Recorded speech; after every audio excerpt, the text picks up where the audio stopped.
Você está fazendo a reeducação maravilhosamente bem. Você está cuidando de tudo que você come, você não está deslizando. E está fazendo exercício regularmente, mas o ponteiro da balança não mexe. Fica comigo e descobre que nem sempre é só exercício físico e dieta para que você consiga emagrecer. Você pode estar precisando de uma medicação para te ajudar no processo de emagrecimento. Eu sempre explico para os meus pacientes que a gente tem um motivo para ganhar peso. E muitas vezes esse ganho de peso ele não está relacionado a comer muito e não fazer exercício, mas sim a um desequilíbrio químico cerebral ou então hormonal. E as medicações hoje, elas auxiliam a corrigir essas alterações. E eu vou contar um pouquinho para vocês onde cada medicação age. Então a primeira medicação que eu vou falar com vocês é as famosas canetinhas de emagrecimento, como Saxenda, Ozempic, Mounjaro, Cetirizepatida e o próprio Wegovy. Como essas medicações funcionam e o que elas corrigem no perfil alimentar. Então entender que o uso delas é para o perfil alimentar hiperfático, que eu falei aí num vídeo anterior. Dá uma procurada ali no meu feed que você vai encontrar. As canetinhas são usadas para o perfil hiperfático, ou seja, o paciente que come em excesso, porque ela corrige um desequilíbrio químico do cérebro, que é a relação entre o hormônio de saciedade e o hormônio de fome.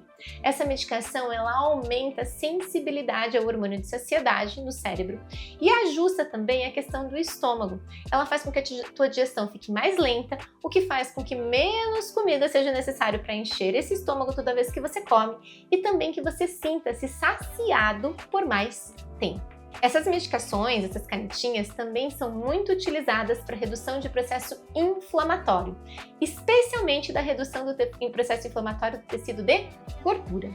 Então ela auxilia a tratar a gordura no fígado, mas ela também auxilia na redução do percentual de gordura do seu corpo.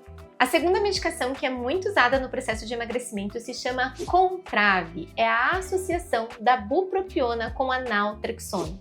Para qual perfil alimentar essa medicação, doutora? Ele serve para cobrir dois perfis. O primeiro é a fome hedônica, que é aquele comer emocional, e o segundo é o perfil compulsivo, de moderado a leve. Como essa medicação age? Ela age no cérebro.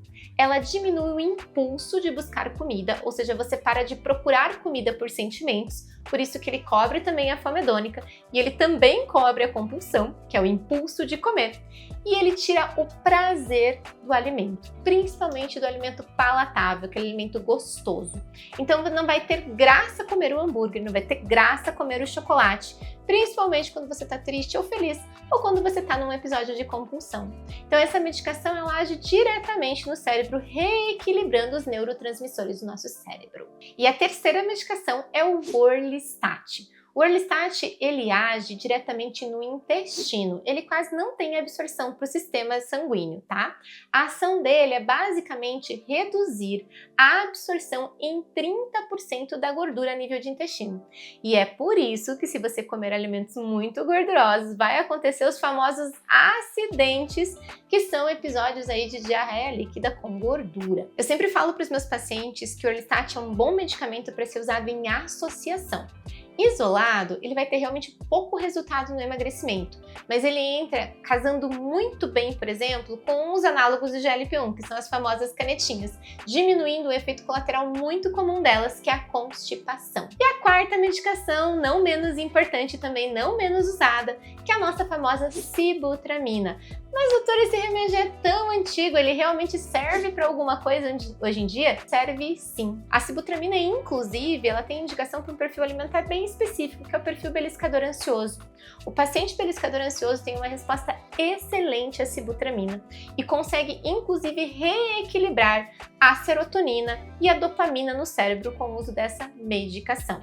Então, ele vai cortar os episódios de belisco e vai devolver um pouco de autocontrole para esse paciente, para que ele decida se ele quer comer ou se ele não quer comer. Existem outras medicações que podem ser usadas no processo de emagrecimento, como o topiramato, a sertralina, o Ancetec, e tem indicações específicas. Se você descobrir mais, fica aí acompanhando os meus vídeos no YouTube que você vai descobrir onde encaixa no seu processo de emagrecimento. Mas, gente, um outro ponto super importante que não tem a ver com medicação, o sono. Você sabia que a insônia pode estar levando ao ganho de peso? Pois é, dormir pouco, dormir mal, acordar muito durante a noite altera o equilíbrio e a produção hormonal no teu cérebro. E tem 3 hormônios que se alteram e que levam principalmente ao ganho de peso. Primeiro é o desequilíbrio entre o hormônio de fome e o hormônio de saciedade. Sabe aquela noite mal dormida, que você acordou a noite inteira, ou foi dormir muito tarde e teve que acordar muito cedo? Você não sente que no dia seguinte você quer comer coisas gostosas, você quer comer grandes quantidades, quer comer toda hora? Aí você pensa, acho que é por isso que é porque eu quero me manter acordado. Não é não, isso é uma resposta do seu cérebro a um desequilíbrio da produção de hormônio de saciedade, que diminui, e uma produção aumentada do hormônio de fome. Tem um terceiro hormônio que altera bastante quando a gente dorme mal, que é o cortisol. Quando dormimos mal, nós fazemos vários picos de cortisol, tanto durante a noite quanto durante o dia.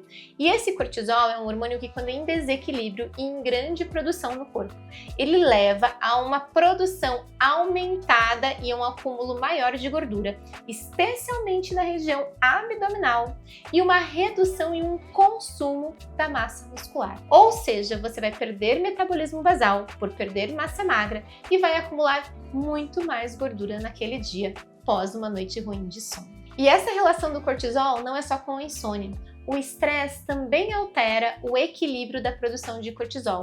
E esses picos seriados de cortisol vão fazer o quê? Tudo o que eu contei anteriormente. Aumento do percentual de gordura, redução do percentual de massa magra, redução do teu metabolismo basal. Além disso, o estresse diminui a produção de serotonina, o que vai levar lá aquele perfil beliscador ansioso. Se você então está lutando para emagrecer, fazendo exercício físico e comendo corretamente, sem conseguir ter resultado na balança, acompanhe os meus vídeos aqui no YouTube que você vai destravar seu processo de emagrecimento.